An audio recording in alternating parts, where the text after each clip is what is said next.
आपण सर्वांनी पाहिलं असेल, विरोधी पक्ष म्हणून आम्ही हा सगळा आवाज उठवत आहोत। साधारणपणे गेले 2 वर्ष मुंबईवर चाललेला अत्याचार, महाराष्ट्रावर चाललेला अत्याचार आणि महाराष्ट्र लुटण्याचा कार्यक्रम या खोके सरकारने हाती घेतलेला आहे। मुंबईमध्ये धारावी रिडेव्हलपमेंट जो प्रोजेक्ट आहे, धारावीचा पुनर्विकास करणं, कोणाला ह्याचा विरोध नाहीये। आम्हाला देखील वाटतं, आम्हाला सर्वांना वाटतं की धारावीचा पुनर्विकास व्हावा, तिकडच्या लोकांना आपल्या हक्काची घरं आणि चांगली घरं व्हावीत। पण गेले 1-1.5 वर्ष आम्ही सतत पाहत आलेलो आहोत की भाजपचे जे मालक आहेत, मिंदे सरकारचे जे मालक आहेत, त्यांच्या घशात हीच जमीन नाही तर अजून मुंबई घालण्याचा प्रयत्न हे मिंदे सरकार आणि भाजप करत आहे। त्यांच्या मालकाला हात जोडून लोटांगण घातलेलं आहे। 2-3 गोष्टी मुंबईने आणि महाराष्ट्राने लक्षात घ्याव्या, आपण सर्वांनी लक्षात घ्याव्या। पहिली गोष्ट म्हणजे हा जसं टेंडर बनवलं गेलं आहे किंवा ह्याच्यात सगळे जे काही अटी शर्ती टाकलेले आहेत किंवा सवलती दिलेल्या आहेत, त्याच्यात पहिली गोष्ट म्हणजे मुंबईत कोणालाही टीडीआर जर विकत घ्यायचं असेल तर पहिला 40% टीडीआर हा अदानी समूहाकडूनच घ्यायला लागेल। म्हणजे मुंबईचे पैसे, मुंबईच्या महानगरपालिकेला मिळणारे पैसे किंवा हाऊसिंग डिपार्टमेंटला मिळणारे पैसे, सरकारला मिळणारे पैसे हे सगळे जाणार अदानी समूहाला।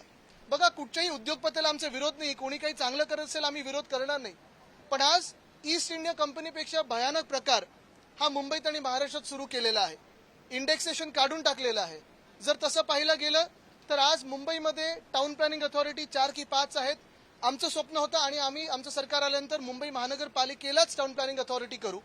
पण आज आपण पाहिलं तर धारावीमध्ये जर एखादी परवानगी घ्यायची असेल किंवा काही प्रस्तावित असेल, टाउन प्लॅनिंग अथॉरिटी जे डीआरपी आहे किंवा मुंबई महानगरपालिका आहे किंवा आजूबाजूला जे एमएमआरडी आहे, त्यांनी 15 दिवसात अदानी समूहाला उत्तर दिलं नाही तर जसे अदानी समूह म्हणेल, अदानी म्हणतील तेच खरं ठरेल आणि तसंच केलं जाईल। हा नवीन कायदा आपल्या राज्यात कशासाठी आलेला आहे, देशात कशासाठी आलेला आहे, काय नक्की आपण पुनर्विकास करतोय का, चंद्राचं आपण काही वेगळं काही करतोय का? पुनर्विकास प्रकल्प मुंबईभरात आणि देशभरात अनेक सुरू आहेत, पण कोणालाही अशा सवलती मिळाल्या नाहीत।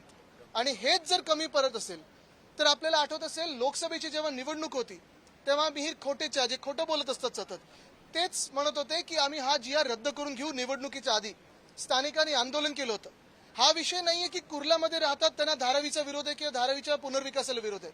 हा विषय नाही की मुलुंडकर जे आहेत त्यांना धारावीकरांचा विरोध करायचा आहे किंवा धारावी पुनर्विकासाला विरोध आहे। मुद्दा हा आहे की ज्या जमिनी दिल्या जात आहेत, मग मिठागरं असतील, डम्पिंग ग्राउंड असेल, ऑक्ट्रॉयचा नाका असेल, कुर्लाची मदर डेअरीचा प्लॉट असेल किंवा मुलुंडमध्ये जे प्लॉट दिलेले आहेत ते किती वर्ष तुम्ही अदानी समूहाला देणार आहात? जसं आता आपण पाहत असाल वरळी BDD मध्ये जिथे मोकळी मैदानं होती तिथे नवीन इमारती बांधल्या जात आहेत आणि मग जी जुनी इमारत आहे तिथे पाडून मोकळं मैदान होईल। पण असंच धारावीमध्ये शक्य आहे, कारण डीआरपीचा जेव्हा आम्ही अभ्यास करत होतो तेव्हा आम्ही पाहिलं होतं की इथे ट्रान्झिट बाहेर न बनवता तिकडच्या तिकडेच ट्रान्झिट बनवलं जाईल। बरं, भीती ही देखील आहे, आम्ही शिवसेना उद्धव बाळासाहेब ठाकरे पक्ष असेल, काँग्रेस पक्ष असेल, राष्ट्रवादी काँग्रेस, शरदचंद्र पवार साहेबांचा पक्ष असेल, ह्या सगळ्यांनीच आणि वर्षाताई असतील किंवा अनिल देसाई साहेब असतील, आम्ही सगळ्यांनी हा विषय घेतलेला आहे की आज पण भीती आहे की जवळपास 1 लाख परिवारांना धारावीमध्ये अपात्र ठरवलं जाईल। मग नक्की हा विकास कोणाचा होतोय? हा विकास अदानी समूहाचा होतोय की हा विकास धारावीचा होतोय? हे आपण लक्षात घेणं गरजेचं आहे। आणि म्हणून आमची मागणी हीच आहे की GR रद्द करावे आणि मुंबईच्या हिताचे GR आणावे। गुजरातचं जे आक्रमण आहे महाराष्ट्रावर, जे सगळी लूट चाललेली आहे, मुंबईत तोडू नाही शकत म्हणून अदानी समूहाच्या घशात घालायची हे आम्ही कदापि मान्य करणार नाही। आणि आमचं सरकार येणारच आहे 3 महिन्यात आल्यानंतर हा विकास तर आम्ही करूच, पण कोणाचाही उलटसुलट फायदा न करू देता मुंबईचा आणि महाराष्ट्राचा विकास कसा होईल, धारावीचा विकास कसा होईल त्याच्यावर लक्ष केंद्रित करून आम्ही विकास करू। धन्यवाद।